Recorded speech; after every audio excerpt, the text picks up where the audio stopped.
ሰላም ጤና ይስጥልን የተወደዳችሁና የተከበራችሁ የኢትዮ መዝናኛ አድማጭና ተመልካቾቻችን በያላችሁበት የዓለም ክፍል አክብሮታዊ ሰላምታችን ከያላችሁበት ይድረስ። ከወላይታ ሶዶ ሰማይ ስር ከትላንት በስቲያ የተሰማው ጉዳይ የበርካቶችን ልብ ሰብሯል። እጅግ አሳዛኝና ከባድ በተባለው የመኪና አደጋ የፍቅር ጥግ የታየበት ፍቅር እስከ መቃብር ከድርሰት ውጪ በእውኑ ዓለም የሚኖሩትና የህይወት መስዋዕትነትን የሚከፍሉ እንዳሉም የተንጸባረቀበት ለበርካቶች ደግሞ የፍቅር ማንቂያ ደውል የሆነ አንድ እጅግ አስገራሚ ታሪክ ተፈጽሟል። በዚህ በወላይታ ሶዶ ዞን ደረሰ የተባለውን ይህንን ጉዳይ በተመለከተ መረጃ ልናደርሳችሁ ወደ እናንተ መጥተናል። እስከ መረጃችን ፍጻሜ ቆይታችሁን ከኢትዮ መዝናኛ ጋር እንድታደርጉ ከልብ እንጋብዛለን። ቀጥታ ወደ መረጃው እናልፋለን።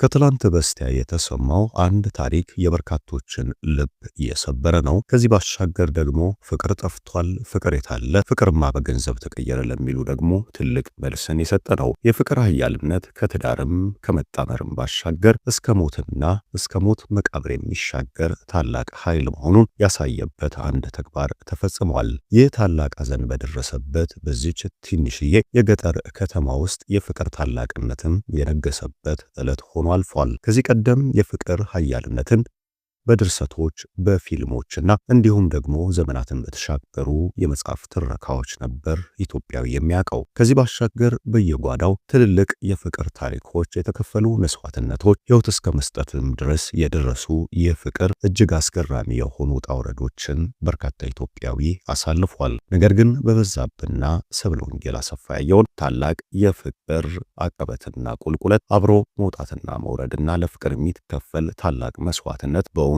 ዓለም ይከሰታል ብሎ የጠበቀ አንድም አልነበረም። ከትላንት በስቲያ የተሰማው ጉዳይ እንደዚህ ነው።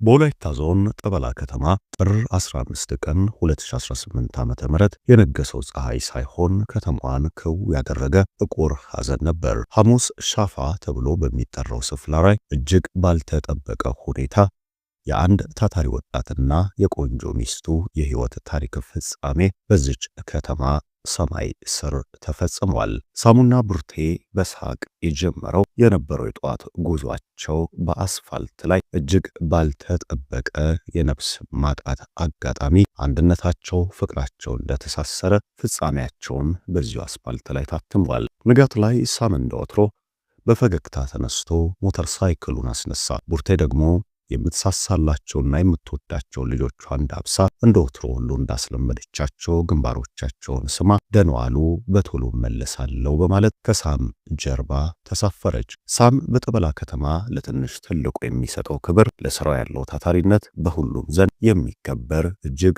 የሚወደድ አስተዋይ አስታራቂ የሚባል የከተማዋ እንቁ ነበረ። እንቁነቱም ትልቅ ጀግና ባል አድርጎታል። ቡርቴ ደግሞ የቤቱ ምሰሶ፣ የሳም የልብ ትርታ፣ የልጆቿ አለኝታ፣ ለቤቱም ትልቅ ባለውለታ ሆና ኖራል። ቶሎ እንመለሳለን የሚለው የሳም የመጨረሻ ቃል ዛሬ በቤቱ ግድግዳ ላይ እያስተጋባ ቀርቷል። ማንም አያውቅም ነበር ያ የሞተር ሳይክል ድምፅ ዳግም ወደ እነሳም ቤት እንደማይመለስና ልጆቹ ከዚህ ቀደም እንደሚጠብቋቸው ሁሉ አባትና እናታቸውን ከሳት ረፋድ ላይ እንደሚያገኟቸው ደግሞ እንደሚስሟቸውና እንደሚያቅፏቸው ማንም አላረጋገጠም። ረፋድ 3 ከሩብ ላይ ከጠበላ ወደ ወላይታ ሶዶ ይጓዝ የነበረው ኮር 3 14708 ደቡብ የሆነ ህዝብ ማመላለሻ ሚኒባስ የሞት መልእክተኛ ሆኖ ከፊት ለፊታቸው መጣ። አደጋው ሲከሰት የተሰማው ድምፅ የብረትና ብረት መጋጨት ብቻ አልነበረም። የአንድ ጠንካራ በፍቅር የተሞላ ትልቅ ህልም የነበረው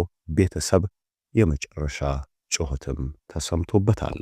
ለልጆቻቸው ትልቅ ተስፋን ሰንቀው ዳግም ለመመለስና የዕለት ጉርስ የሚሞሉባቸውን ስራዎቻቸውን ለመከወን በተደጋጋሚ ለዓመታት ወጥተው እንደሚገቡት ወጥተው ለመግባት ያቀዱት ባልና ሚስት የፍቅር ጥጎች ዛሬ ግን እጅግ ያልተጠበቀ የህይወት ፍጻሜ ዕለታቸውን አስተናግዷል። አደጋው እንደተፈጸመ በቦታው የደረሱ ሰዎች ያዩት ትዕይንት ግን ማንኛውንም የጭካኔ ልብ የሚሰብር ነበረ። ሳሙና ቡርቴ ተለያይተው አልወደቁም። እንዲያውም ሳም አደጋው ሲመጣ ቡርቴን በሰውነቱ ለመሸፈን ሞክሮ ነበረ።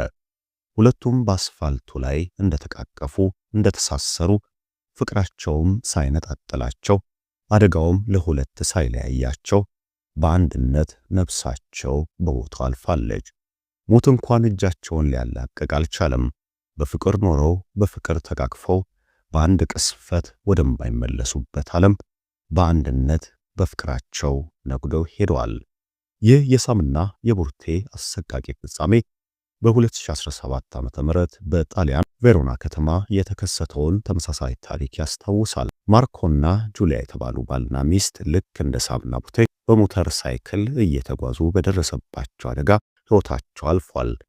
በወቅቱም ማርኮ ባለቤቱ ጁሊያን ከገባር ተሽከርካሪ ለመከላከል በደረቷ ተኝቶ እቅፍ አድርጓት መገኘቱ ዓለምን ያስለቀሰ የፍቅርንም ኃያልነት ያሳየ ነበር። ዛሬ ደግሞ በጠበላ ከተማ ሳምና ቡርቴ ያንን የመጨረሻ እቅፍ ደግመውታል። ሞት ስጋቸውን ቢበላውም ፍቅራቸው ግን መንካት እንደማይችልና ሞት እንኳን በሳምና ቡርቴ መሃል ገብቶ ሊለያያቸው እንደማይችል ነግረውታል። በጣም የሚከብደውና ልብ የሚሰብረው ግን ወደ ቤት ሲመለሱ የሚታየው ትዕይንት ነው። ዛሬ ማታ እነዚህ ገና ዳዴ የሚሉ ሕፃናት የሚጠብቁት የሞተር ድምፅ አይመጣም። እናታቸው ቡርታና ማርታ ራት ልትሰራላቸው አትዘጋጅም። አባቶቸው ሳም ደግሞ አይዟችሁ ሊላቸው አይመለስም። ዛሬ በሳምና በቡርቴ ቤት ውስጥ ያለው ጸጥታ የሚጨው ነው። ልጆቻቸው ደጃፍ ላይ ቆመው የመንገዱን አቧራ እያዩ ወላጆቻቸውን ይጠብቃሉ። የሚመጣው ግን የሰፈር ሰው ጥቁር እየለበሰ ሐዘን ለመድረስ ነው። አባትና እናት በአንድ ቀን በአንድ ቅስፈት ማጣት ለሕፃን ልጅ ሊሸከመውም የማይችል ከባድ ተራራ ነው። ሳምና ባለቤቱ ቡርቴ ተቃቅፈው እንደሳቁ ልጆቻቸውን ሜዳ ላይ ጥለው ላይመለሱ ወደማይመለሱበት ተመልሰዋል። ነገር ግን ይህ በወላይታ ሶዶ ጠበላ ከተማ የደረሰው ታላቅን የፍቅር ኃያልነት ያሳየው ታሪክ ዓለምን ሁሉ እየተሻገረ ይገኛል። በርካቶች ተነጋግረውበታል። በየጓዳው እጅግ የሚያጓጉ የፍቅርን መኖር የሚያረጋግጡና በገንዘብ በጥቅም ያልተደለሉ የኑሮ ውጣ ውረድም ያልፈተናቸውና ሊለያያቸው ያልቻለ በርካታ ጥንዶች መኖራቸውንም ጉዳይ ያስገነዘበ ነው። እናትና አባታቸውን ላጡ ሕፃናትም ወላጆቻቸውን ቢያጡም ነገር ግን ዘመናትን የሚሻገር አብራቸው የሚያድግ ለነገ ስንቅ የሚሆናቸው የፍቅር ኃያልነትን ከወላጆቻቸው ተምረዋል። እነሱ ከወላጆቻቸው የሚያውቁት ፍቅርን ነው። አለመለያየትን፣ መስዋዕትነት መክፈልና እስከ ሞት አብሮ መሻገርን ነው። ይህ አሁን ላይ ከተሜው በገንዘብ ተበረዘ፣ በገንዘብ አጣነው፣ ጥቅም አታለለው፣ ጭራሹኑ ከናካቴው ፍቅር የለም ለሚለው ሁሉ ትልቅ ምላሽ የሚሰጥ ዕለት ነው። እንደ አሜሪካዎቹ፣ እንደ ጣሊያኖቹ፣ እንደ ፈረንሳዮቹ የፍቅር ታሪክ ሁሉ ይህ የፍቅር ታሪክም ቦታ ተሰጥቶት በፊልም በድርሰት የምናየው ከሆነ ለትውልድ የሚሻገር ታላቅ የሆነ የፍቅር ታሪክ እንደሚሆን አያጠራጥርም። እኛም ለሳምንታዩ ለቡርቴ ቤተሰቦች ፈጣሪ መጽናናትን እንዲሰጥ ልጆቻቸውን ፈጣሪ በጥበብና በእውቀት እንዲያሳድጋቸው ልባዊ ምኞታችንን በሚዲያችን ስም ለማድረስ እንወዳለን። እናንተም አድማጮቻችን የተሰማችሁን ሐሳብና አስተያየት በኮሜንት መስጫው ላይ እንድታስፍሩልን በትህትና እንጠይቃለን። የዛሬውን በዚሁ አበቃን።